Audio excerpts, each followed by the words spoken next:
Sugiedokim mūsų giesmę himną. Lietuva tėvynė mūsų turi vyrų žemę, išraitės tavo sūnus tęs stiprybę seną. Tegul tavo vaikai eina vien takais doryliais, tegul dirba tavo naudai ir žmonių gėrybei. Tegul saulė Lietuvoj tamsumas prašalina, ir šviesa, ir tiesa mūsų žingsnius telydi. Tegul meilė Lietuvos dega mūsų širdyse, vardan tos Lietuvos mylėte žydai.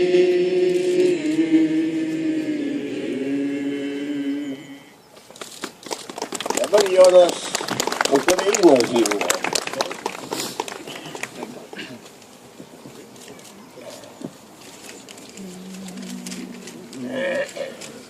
Ще не вела Україні ні слава, ні воля.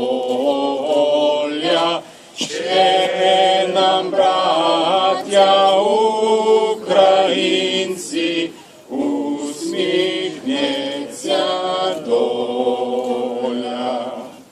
Жінуть наші горішеньки, як роса на сонці.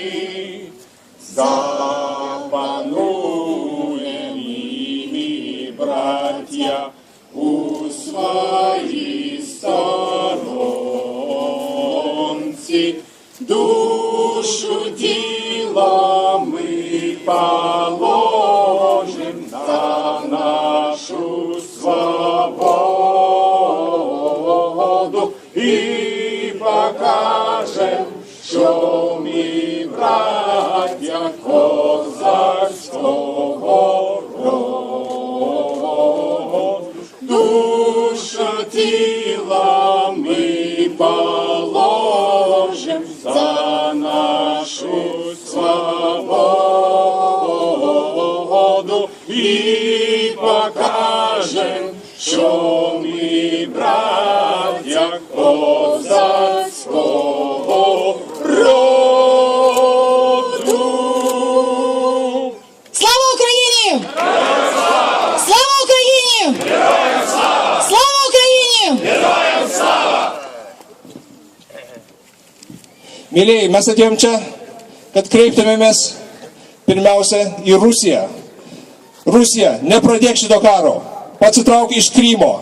Rusija, mokykis iš savo istorinės patirties. 39 metais kartu su kitu diktatoriumi pabandžiusi dalintis Europą, atsinešė tik dar didesnių nelaimių savo žmonėms ir dešimtmečiais įstumė juos į vergovę ir atsilikimą. Rusija, traukis kol nevėlu, Rusija, nuversk Putiną. Rusija, tu dar gali tapti laisvą ir laimingą šalimi. Mes taip pat kreipėmės į Lietuvą, suprasdami, kad tai, kas vyksta Ukrainoje, yra taip pat žingsnis ir į mūsų tolesnį pavergimą. Nes jeigu nėra laisvės čia, Ukrainoje, nebus jos ir Lietuvoje. Todėl mes kreipėmės į savo išrinktą valdžią, kad jie priimtų rimtai tos ženklus, nebandytų manyti, jog tai dar tik vienas dalykas toli, kuris mūsų neliečia. Mes turime pareikšti labai aiškę paramą Ukrainai, turime pareikšti labai aiškę valią gintis ir būti apginti ir ieškoti paramos Ukrainai Europoje ir NATO struktūrose. Kreipiamės į Ukrainą. Broliai, laisvės turėsite tiek, kiek jos iškovosite.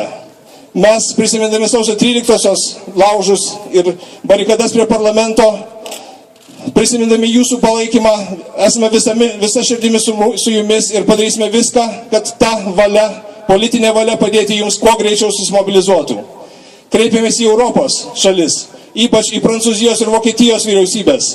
Prieš 6 metus nepatvirtinę Ukrainos NATO perspektyvos, jūs sukūrėte tą situaciją, kur ir Gruzija, ir dabar Ukraina tampa padrasinto agresoriaus aukomis. Dar nevėlu, dar galima susimobilizuoti. Nemanykite, kad pataikavimas diktatoriams veda į taiką. Prisiminkite 38 metus, prisiminkite tą visą taikstimąsi su Hitleriu ir Stalinu, kuris atvedė į paskutinį pasaulinį karą. Jūsų valia, jūsų tvirtas palaikymas Ukrainai reikš, kad karo gali nebūti. Kreipimės taip pat į Jungtinės valstijas. Tuomet, kai Jungtinės valstijos buvo laisvojo pasaulio lyderis, kai aiškiai drįso ginklu ginti laisvės ir demokratijos vertybės, pasaulis buvo aiškesnis, pasaulis buvo saugesnis. Amerika dar gali tapti laisvojo pasaulio lyderiu. Amerika neturi taikstytis su antrarūšės galybės, bijančios išeiti už savo sienų ir pareikšti paramą ir apsaugą principams, kuriais jį pati tiki. Taigi, dar nevėlu, laisvasis pasaulis susivienijęs gali apginti Ukrainos laisvę ir Ukrainos žemių vientisumą. Ačiū Jums, kad atėjote čia.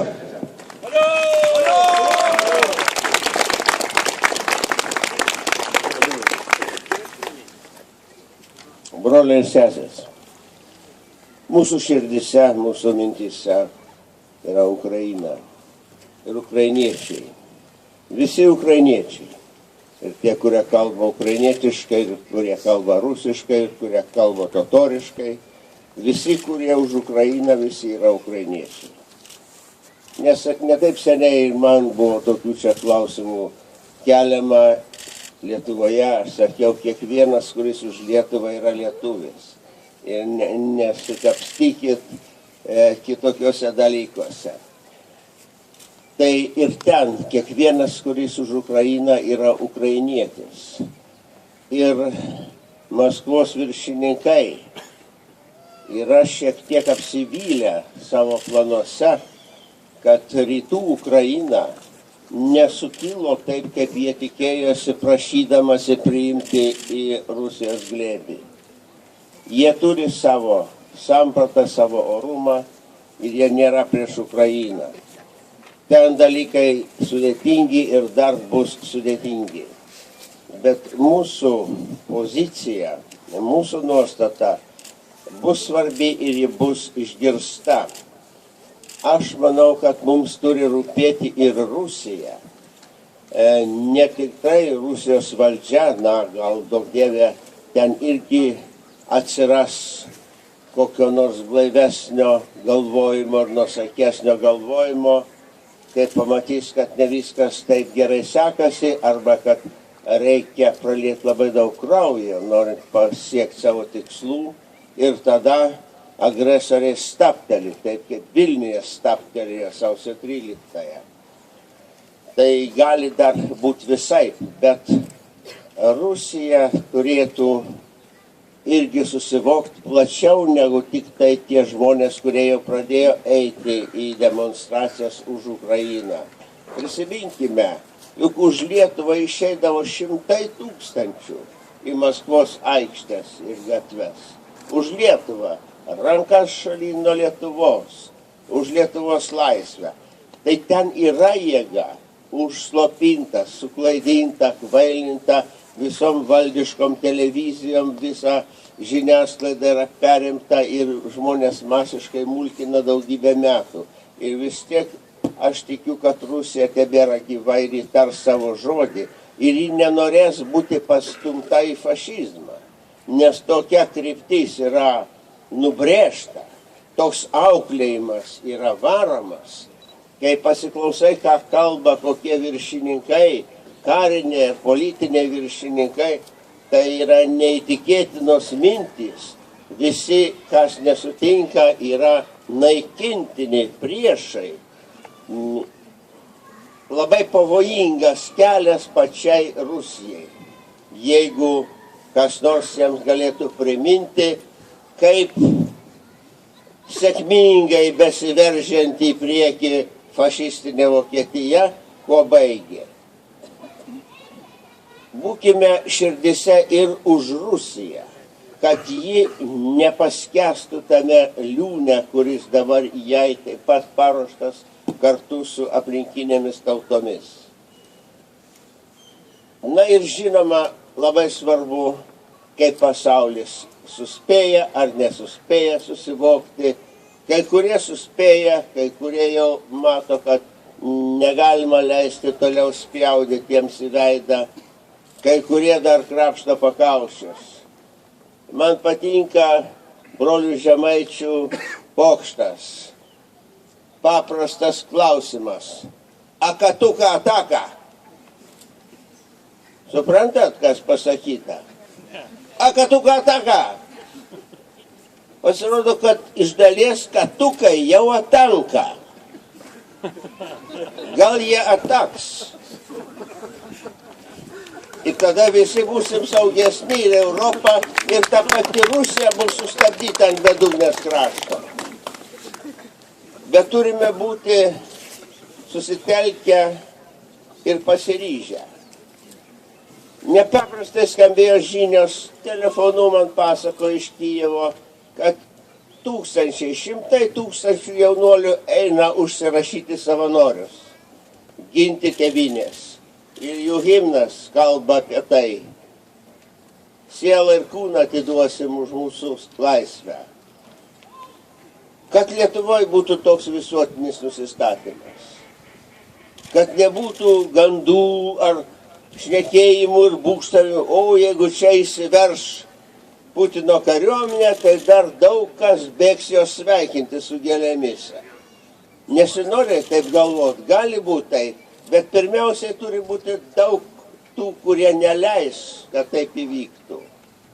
Ir tas ryžtas, jisai gali būti ir labai realus. Įsivaizduokime, jeigu mūsų vyriausybė, švietimo ministerija, ten kito visa vyriausybė nutartų, kad dabartinėje situacijoje, kai yra tokia kryptis Europoje ir šitoje Europos dalyje, reikia įvesti vidurinėse mokyklose karinį parengimą, kad jaunimas būtų viskam pasirengęs.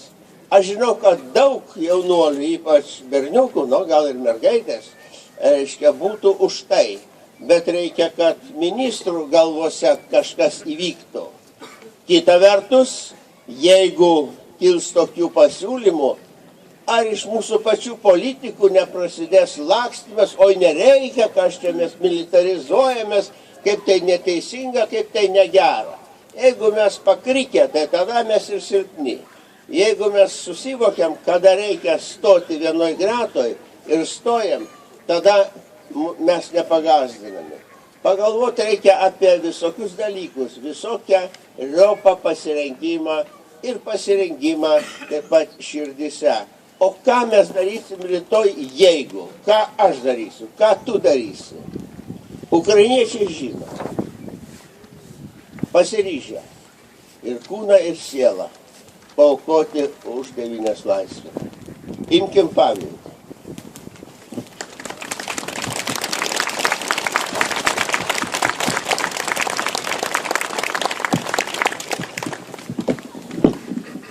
Ačiū. Dabar kviečiu Ukrainiečių bendrijos Lietuvoje steigėją Vasilį Kapkaną. Sveiki gyvi. Vienas iš atsakymų į dabartinius įvykius Ukrainoje, aš tai pavadinčiau pasaulinė teisės į laisvę ir orumą krizė. Galbūt yra tas, kad blogis, komunizmas, skirtingai nuo fašizmo, nebuvo nubaustas. Jis išsisaugojo, atgyjo bandymuose restauruoti buvusią Sovietų imperiją. Komunizmo likučiai per įvairias jo egzistavimo formas ir būdus užvaldė buvusią Sovietų sąjungos teisų perėmėją Rusiją, pasklido kraštuose aplink, smarkiai užkabinus ir Ukrainą. Šie likučiai yra ir Lietuvoje. Tai, kas vyksta mūsų akise, tai geros valios žmonių kova su nenubaustų blogiu. Tai bandymas išsigelbėti istorijos jau pasmerktos imperijos, kuri šioje savo egzistavimo kokybėje nemato kitos išeities, kaip naikinti žmonių gyvybės. Be antrojo Nürnbergo komunizmui pasaulis gali atsidurti ant žlugimo bedugnis Europoje, gal ir kitur. Ir čia pat noriu padėkoti gerbiamam profesoriui Landsbergiui už visas pastangas dėtas tam, kad komunizmas būtų nubaustas ir nuteistas.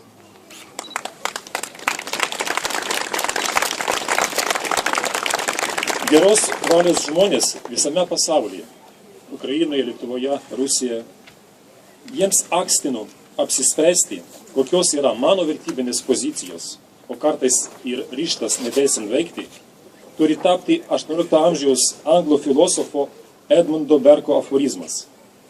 Jis buvo labai populiarus tarp intelektualų prieš antrąją pasaulinį karą, kuris dėja prasidėjo. O aforizmas skamba taip. Vienintelis dalykas būtinas, kad blogis triumfuotų, yra tai, kad geros valios žmonės nieko nedarytų. Lietuviai daro labai daug ir aš lenkiu galvą prieš visus lietuvius, kurie darė ir daro dabar padėdami Ukrainai. Jūs netgi savo krauju su mumis pasidalijote. Taigi mes ir kraujo broliai.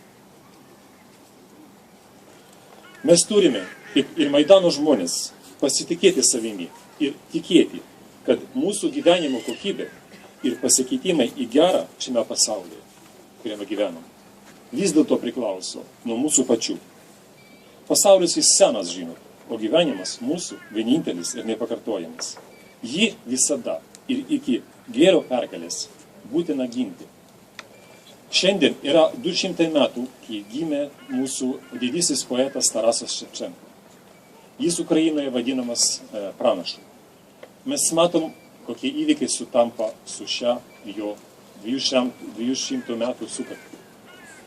Šio poeto eilis mėgdavo deklamuoti pirmas žuvęs Maidane vyras. Armėnų kilmės gimęs išaugęs Ukrainoje Serhijus Sarkisas Negojanas. Šios eilės liko įamžintos video juostoje. Jos skamba taip. Борітесь, поборете, вам Бог помагає. З вами правда і слава, і воля святая. Ковоките, ну галесите, їм спадеда Дєвас. Уж юс тєса, уж юс слове, і лайсве швентоє.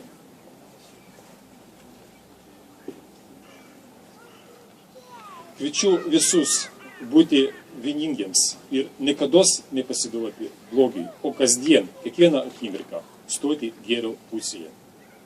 Už mūsų ir jūsų laisvę. Разом і до перемоги. Слава Україні! Героям слава!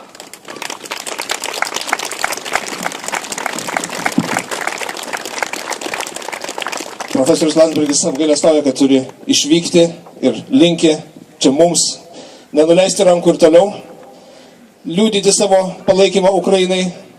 O dabar kviečiu Lietuvos socialdemokratų partijos atstovą Arkadijų Vinokurą.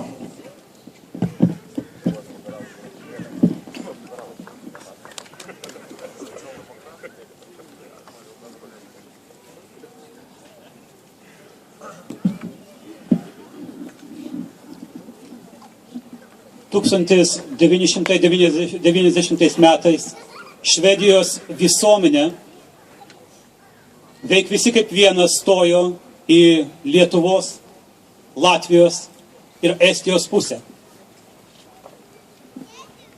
Veik visos partijos, skirtingos politinės partijos, tikintis ir netikintis, besidomintis politiką ir nesidomintis. Visus jos vienijo žinojimas, kad Lietuvos, Latvijos ir Estijos kova už laisvę, nepriklausomybę ir demokratiją yra kova už jų laisvę, nepriklausomybę ir demokratiją. Šiandien Ukraina kovoja už teisę tapti vakarų demokratinės civilizacijos dalimi. Mes čia, Lietuvoje, Estijoje ir Latvijoje, tai puikiai žinome. Mes žinome, kad jų laisvė, jų nepriklausomybė. Mes esame už jų laisvę, už jų nepriklausomybę ir už demokratiją, už jų teisę apsispręsti, kur jie nori būti. O jie nori būti su mumis. Iš tiesų teisingai pastebėta, kad mes vakarai, Lietuva, nesame prieš rusų tautą. Nesame prieš taikę Rusiją, kultūringą Rusiją, Rusiją, su kuria mes norim bendrauti, prekiauti, dalintis kultūra. Tačiau mes esame kategoriškai prieš Rusiją Putlerio veidu. Mes esame prieš Rusiją fašistinės huntos veidų. Prieš tokią Rusiją mes esame, bet ne prieš Rusijos tautą. Kremlius prieš savaitę, bandydamas įtikinti savo nuosavą visuomenę, kad jie remia avantūrą, tragišką avantūrą Ukrainoje, paskelbė apklausą. Pasirodo, kad net 72% Rusijos gyventojų pasisako prieš Putino klikos avantūrą Ukrainoje. Gėda Putleriui. Mes esame ir socialdemokratai, Lietuvos socialdemokratai, ir Tėvynės sąjunga, Lietuvos krikščionys demokratai, ir Lietuvos liberalų sąjūdis, ir tikintis bei netikintis, besidomintis politiką ir jie nesidomintis. Mūsų vienyje žinojimas, kad Ukraina kovoja taip pat ir už mus. Slava Ukrainė!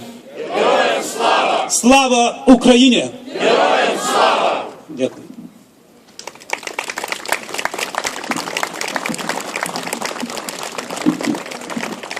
Mėlyje, mes čia matome ir totorių vėliavas. Krymo totoriai yra ta tauta, kuri gyveno Kryme, kuri bando atplėšti nuo Ukrainos šimtmečius, gerokai prieš tai, kol ten įkėlė koją kolonistai. Ir būtent Krymo totorių apsisprendimą ir reikia gerbti labiau negu primestą referendumą, kuris vyks ir baigėsi garsas po savaitės.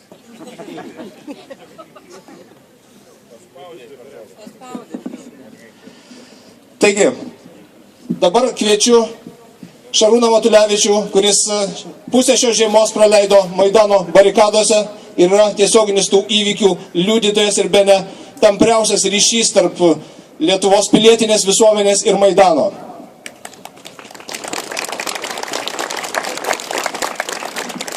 Sveiki visi susirinkę, čia malonu jūs matyti. Apie visas grėsmes, apie viską daug žmonių pakalbėjo. Aš turbūt dabar norėčiau tiesiog prisiminti, už ką mes turime būti dėkingi Ukrainai. Ukrainai mes turime būti dėkingi už tai, kad jie mus taip subūrė. Lapkričio pabaigoje buvo išvaikytas pats pirmas taikos studentų mitingas Berkutėje pajėgomis ir būtent tai virto pradžia paties Maidano. Kas galėjo pagalvoti, kad ateinančius 3 mėnesius čia Lietuvoje ir pačiame Maidane mūsų dvi vėliavos kabės viena šalia kitos.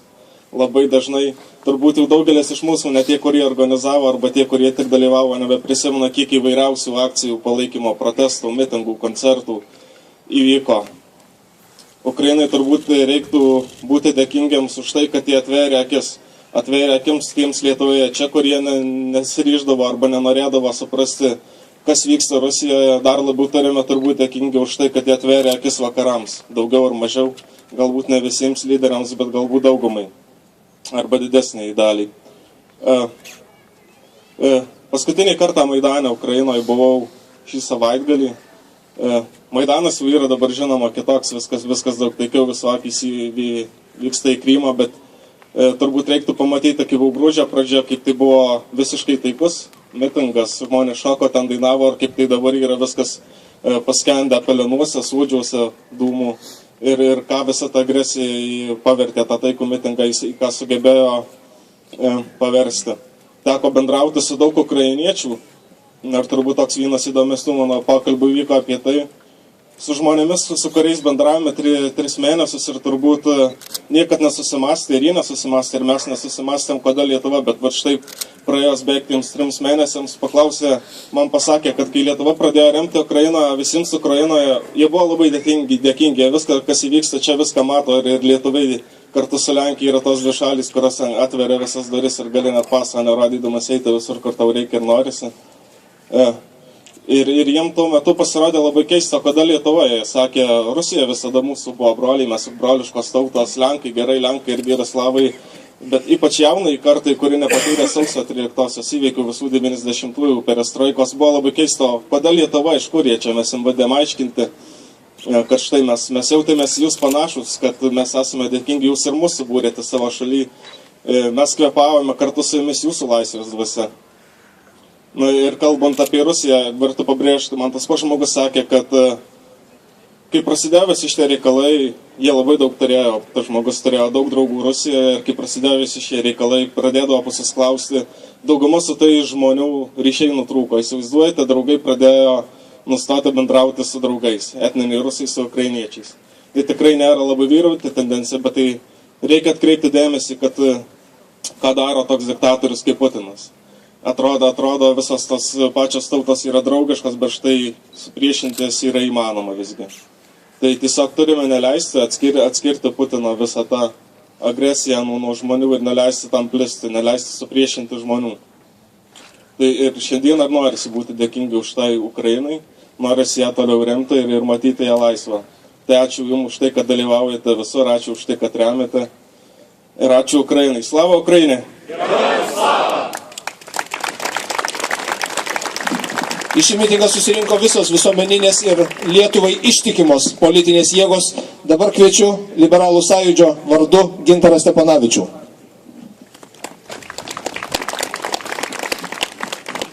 Šiandien esame susirinkę visi, kurių mintise žodis Ukraina ir visi, kurie išgirdę žodį Ukraina, jaučiame, kad mūsų širdis plaka stipriau. Nebejoju, kad tokių žmonių Lietuvoje yra nebejotina dauguma. Mes nesame abejingi tai, kas vyksta. Mes domimės, bet dėja dažnas ir tikrai daug tokių žmonių, kurie galvoja, o galbūt mūsų tai nepalies. O galbūt visą tai, kas vyksta Ukrainoje, yra ne apie tai, kas gali atsitikti čia, Lietuvoje, šitame kampelyje, kurį mes visi taip mylime. Bet kartu, šiandien yra tas momentas, kada mūsų pilietinė visuomenė, aš esu tikras, išgyveno pakilimą. Mes turime padėkoti Ukrainai, kad išties tiek daug žmonių Lietuvoje nebemasto vienos šalies masteliais.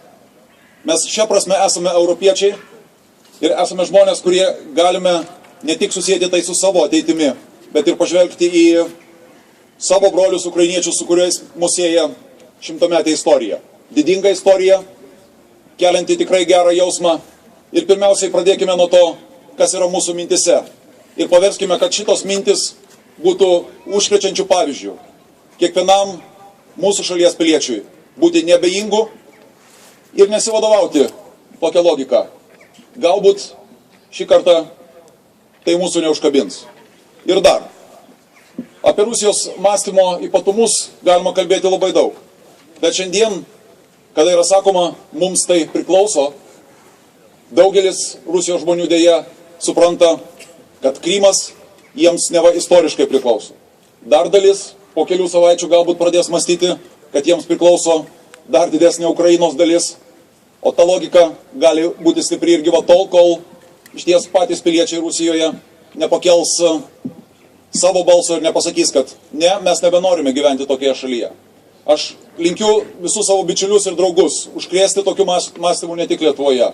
Ieškokime, kaip sakė Šarūnas, kuo daugiau savo bendraminčių, kurie mus vienytų ir paverstų tą laisvės dvasią, kuri šiandien jau yra negrįžtamai laimėjusi Ukrainoje, kad jį pasiektų ir Rusija.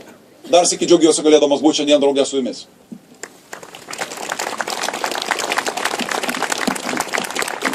Ačiū. Dabar kviečiu Vilniuje studijuojančią Ukrainos pilietę Natalį Semerovą. Ačiū. Я буду обращаться на русском языке, потому что мы здесь, украинские студенты, которые учатся в Литве, в Вильнюсе, мы пришли сюда обратиться опять к Путину, в который раз к Путину. Мы хотим, чтобы вы, Владимир Владимирович, поняли, кто мы такие. Мы дети, которые родились в 90-х годах. Ваш режим Советского Союза пытался убить в наших родителях Бога, волю, смелость. Но наши родители нас вырастили верующими в Господа Бога. И это нас ведет по всей жизни. Наши родители вырастили нас верующими в волю, вырастили нас свободными людьми. Мы родились и с самых маленьких лет знали, что мы свободные люди. И мы такими будем всегда. В 2004 году наши старшие друзья, братья, мамы, папы, бабушки, дедушки вышли в Киев и в других городах Украины на Майданы, чтобы показать, что старая система пала, и мы живем в совсем другой Украине и строим другое будущее. Это был первый шаг. В 2013 году, в конце года, в ноябре, в декабре, уже мы, наши друзья, наши сверстники, вышли в Киеве, в других городах мира и в других городах Украины, чтобы показать еще раз России, в том числе другим странам Европы и мира, что мы уже другие. У нас, у будущих у людей, которые являются будущим Украины, другое видение, нежели оно было 50-40 лет назад. Мы выбрали себе свободу. Мы скинули режим, диктаторский режим Януковича, коррупционированный режим террора. Мы начали строить свою страну. Сегодня Путин вторгается на наши территории и хочет показать нам, что мы не имеем на это права. Но он очень ошибается. Он может держать в страхе, может быть, наших еще бабушек и дедушек, ветеранов войны, людей, которые боятся войны, которые хотят, чтобы все было спокойно. Для них самое главное – это спокойствие. Он может напугать их, и они еще могут бояться, но он уже не может напугать нас, украинских молодых людей, потому что мы будем стоять, и даже если нужно будет отдавать свои жизни, и это не просто слова, он прекрасно это видел, когда сейчас наша небесная сотня, 100 ребят, 101 человек отдали свои жизни за Украину, мы готовы это делать. Но пока что мы вежливо просим его прийти, мы пытаемся достучаться до его разума, чтобы он мирно вывел войска из Крыма и оставил Украину в покое. Мы имеем на это право, и это право признано всем миром. Мы независимое суверенное государство. Так что, господин Путин, мы, украинские студенты, обращаемся к вам еще раз с просьбой, не с предупреждением, не с угрозами, а с просьбой уважать наше право и вывести войска из Крыма, и не подрывать ситуацию внутри страны, в других городах. Неважно, на каком языке мы говорим, мы едины. Украина едина. От Донецка до Львова, от Киева до Ялты и до Севастополя, Симферополя. Слава Украине! Героям слава! Слава Украине! Героям слава! Слава Украине! Героям слава!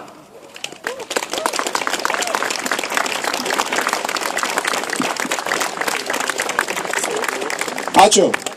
Dabar kviečiu socialdemokratinio jaunimo atstovą Jūrą Požėlą, kurio vėliavos čia plaikstosi, nes tai iš tiesų yra visų Lietuvą mylinčių, patriotinių, politinių jėgų ir visuomeninių jėgų susirinkimas. Prašom. Gerbė susirinkę, iš tiesų aš manau, kad Rusija daro tai, ką kūrė vėl agresiją Europoje, kuri tiek dešimtmečių gyveno visiškoj taikoj. Putinas nori parodyti, kad jisai yra Europa. Bet mes visi puikiai žinome, kad mes esame Europa. Ir Ukraina yra Europa. Ne Putinas ir ne Putino režimas yra Europa. Todėl labai aiškiai turime dar sykį kartoti. Mes visą laiką būsime ir esame kartu su Ukraina, su Ukrainos žmonėmis. Ir tikrai šiandieniniais tokiais momentais labiausiai nuoširdžiai norėtųsi kreiptis į rusų tautą. Atverkite akis, išeikite į aikštės. Jūs esat verti daugiau negu turite. Jūs esat verti geresnių vadovų negu Putinas. Ir tik tada, kai jūs pakeisite savo prezidentą Putiną į demokratiškai išrinktą demokratinį valstybės lyderį, jūs irgi tapsite demokratiškos, gražios Europos dalimi. Slava Ukrainai!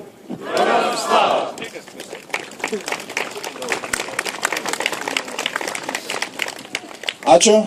Dabar kviečiu signatarą Emanuelį Zingerį.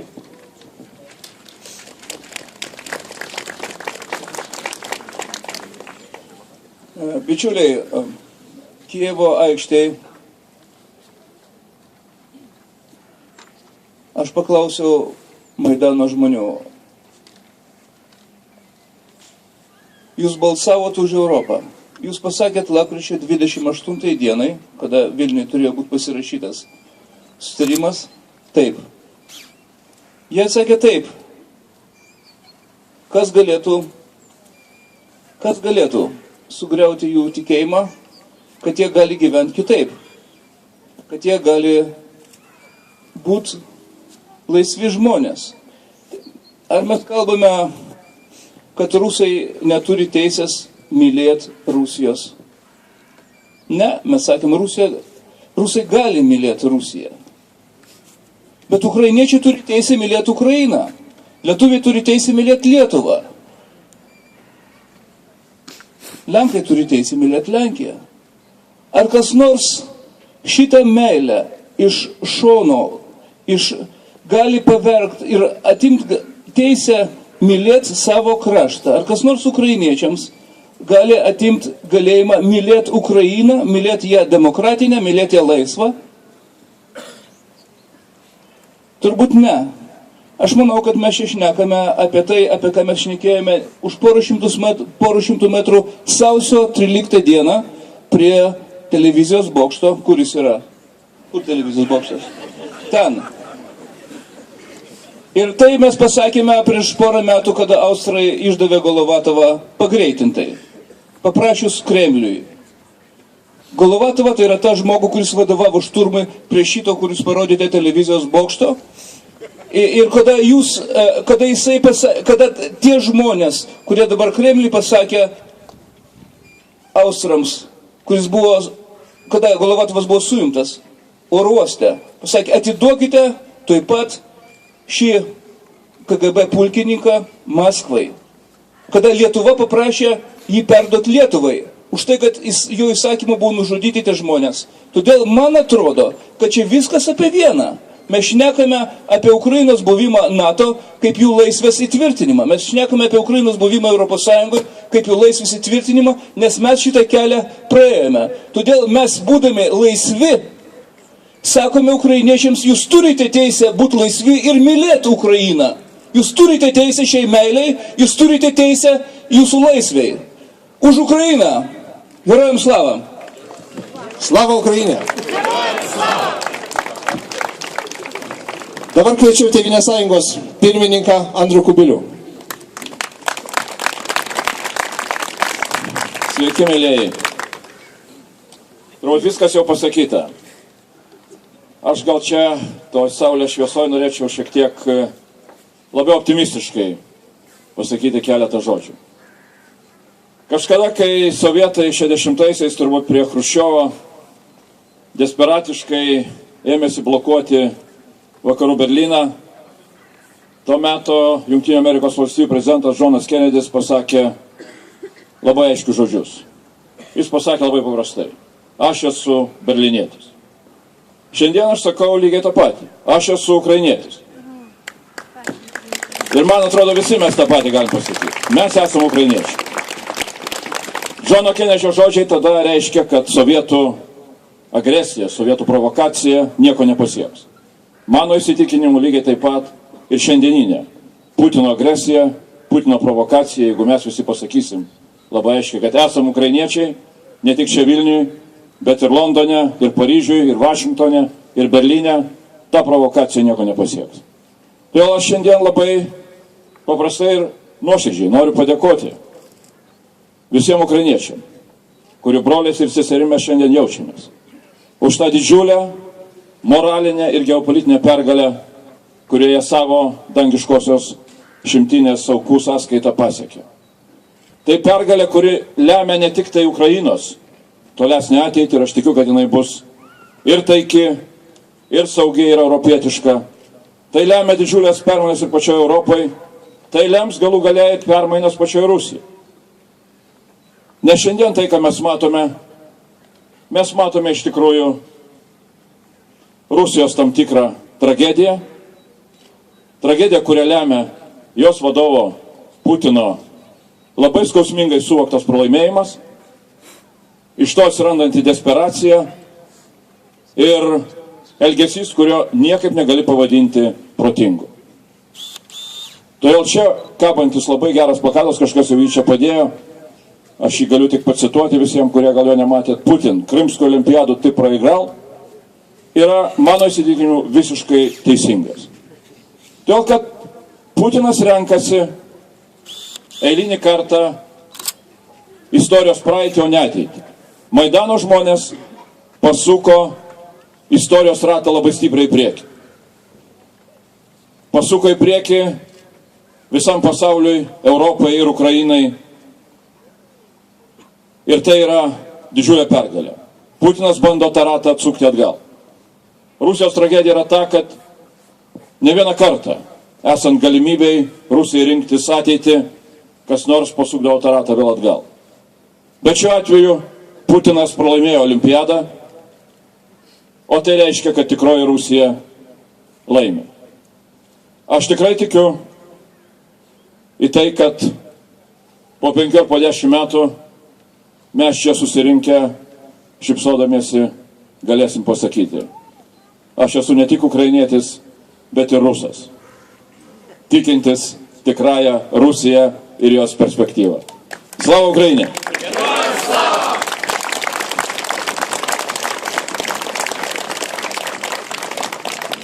Ačiū. Šalia Lietuvos ir Ukrainos, ES ir NATO, Krymo totorių, politinių partijų ir visuomeninių organizacijų vėliavą aš matau vieną simbolį, kuris mano manimu yra labai deramas. Tai yra Ukrainos meškutis remiamas NATO vėliavos. Prašom pakelti aukščiau. Man atrodo, tai labai deramas simbolizmas šiai progai. Yra ir dar viena vėliava, kurios aš šią akimirką nematau, tai yra Švedijos vėliava. Taip, štai ji. Ir aš perduodu žodį Jonui, kuris yra ir švedas, ir lietuvis, ir ukrainietis.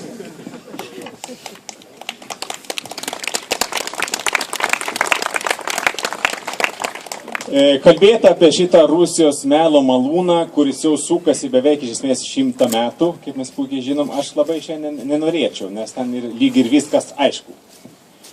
Norėčiau kalbėti apie kitką, šiek tiek irgi ten traukiant į Lietuvos patirties.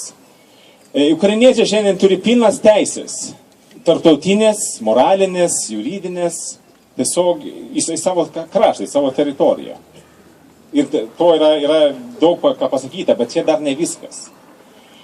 Lygiai kaip pat lietuviai prieš 20 ir pabaltiečiai apskritai prieš 20 su viršų metų parodė, kad jie ne tik turėjo teisės į savo šalį, į savo teritoriją, į savo kalbą, į savo žemę, į savo istoriją, į savo tapatybę. Bet taip lygiai taip pat parodė, kad jie buvo to verti. Ir dėl to aš čia stoviu šiandien. Nes aš tą ryškiai savo akimis pats mačiau. Jūs buvot to, ne tik kad jūs turėjote teisę, jūs buvot to verti. Ir ukrainiečiai šiandien, vakar, per kelis mėnesius, tą įvairiausiais būdais, įvairiom formom, tą taip iki tokio lygio parodė, kad jie yra to verti. Ir mes dėl to privalom juos remti. Sakykime, istorija rodė ne vieną atvejį, kur tiesiog žmonės formaliai turėjo teisės, bet buvo sužlugdyti kažkieno sumanimų, melų, imperialistinių visokių užgaidžių ir taip toliau. Bet tuo pačiu reikia parodyti, kad tu esi to vertas. Ir ukrainiečiai tą padarė su kaupu. Žodžiu, reikia juos remti. Ir kaip tai tą padaryti? Aš pasiėmė šiandien specialiai porą dalykų, kurie tikrai duoda, sakykime, porą iš tokių mano galingiausių ginklų, ką aš asmeniškai galiu į šitą kovą dėti savo pastangas. Tai yra visų pirma, čia yra mano vėliava, Švedijos vėliava. Aš esu ne ukrainietis formaliai. Bet tas žmogus šiandien, kuris yra ne ukrainietis, bet palaiko Ukrainą, dėl to, kad jie to verti. Tas žmogus yra aukso vertės, kuris gali įvairiausiais būdais paremti ir virtualioje erdvėje, ir pasisakydami, ir rašydami, ir visokiais būdais tokie vėliavytė padėti ant save. Aš manau, kad čia yra tikrai ateina metas jau dėti ant savęs kažkur šitas spalvas, ar kartu su Lietuvos spalvom, ar atskiriai Ukrainos. Atėjo metas viešai, ryškiai parodyti savo palaikymą. Kitas dalykas, ką aš su jums turiu, čia yra mano kamera, viena iš fotoaparatų, kur irgi taip pat filmuoja. Atvirumas. Mes visi tą puikiai matom per internetą ir kitokiais kanaliais, ką mes galim tai matyti tos vaizdus ir tiesiog suprasti, suvokti, kas ten iš tikrųjų vyksta. Nes Putinui reikia tamsos, Putinui reikia neaiškumo, to tiesiog to prieblandos, kur neaišku, gal taip, gal kitaip. Ir aš taip lygiai taip pat galiu pamatyti, pavyzdžiui, tarp savo švedų, tiesiog, kuri ne iki galo supranta ir pradeda irgi abejoti, nu gal vis dėlto, gal čia vienaip ar kitaip. Ne, atvirumo reikia. Ir norėčiau pridėti prie to atvirumo dar, kadangi Lietuva yra tokia ypatinga šalis su savo, sakykime, ypatinga praeitim, kur su savo trūkumais, gal ta praeitis, bet taip pat su savo privalumais. Ryšiai su Rusija. Asmeniškai teko neseniai kalbėti su viena pažįstama Leningrade, Peterburgė tai yra šiandien, studentė apie visokius tos dalykus, kaip jie tą supranta. Ir staiga jos mama iš gilios iš Rusijos man rašo laišką, visiškai nepažįstu nieko. O kodėl visą to jūs mūsų nekenčiat? Man tai buvo šokas. Kaip? Niekas jūsų nekenčia. Bet pradėjau suvokti, iki kokio lygio veikia ta propaganda Rusijos viduje. Galiu konkrečiai tiesiog pasiūlyti, patarti, susisiekti su savo draugais, pažįstamais, kitokiais Rusijai, su jais atverti kontaktą. Kiekvienas žmogus yra reikalingas, kiekvienas žmogus yra svarbus, kiekvienas gali eiti, kur kiti negali. Ir šitas žingsnis, tuo labiau, kad žmonės visi moka rusiškai, taip toliau, čia aš manau, kad čia yra šiuo metu labai svarbus. Nes vis dėlto esminis dalykas yra tai, kas darosi ne Ukrainoje, o kas darosi galų gale Rusijoje. Putinas, kaip mes puikiai žinom, jisai bijo daugiau negu velnio vieno dalyko. Jisai nebijo ukrainiečių, jisai bijo, tarkim, Maidano. Čia yra, aš tiesiog supratau, kad čia yra, jo didžiausia baimė, kad Rusija kažkas įvyktų. Ir stengiasi visokiais būdais tą baimę palaikyti, kad to nebūtų. Galima bendrai pridėti tokią geopolitinę įstabą, kad kas vyksta iš esmės Kryme ir Ukrainoje, taip toliau, čia yra iš esmės Rusijos vidiniai reikalai. Čia yra šou, tam, kad Rusijai nebūtų pagalvota apie kitus dalykus. Bet čia tarp kitko. Taigi, baigiam šiandien savo vis tiek einam prie veiksmo dabar. Mes dabar padarysim tokią, eisim ratu aplink ambasadą, bet turiu daryti vieną pastabą, kalbant apie teritorinės teisės. Kadangi yra įstatymai, mes neturim teisės arčiau priartėti prie Rusijos ambasados negu 25 metrų, sakant, pagerbti Rusijos teritorinį vientisumą, taip sakant. Ir tai buvo toks, kaip sakant, subtilus protestas. Stengsim, aišku, palaikyti tą atstumą.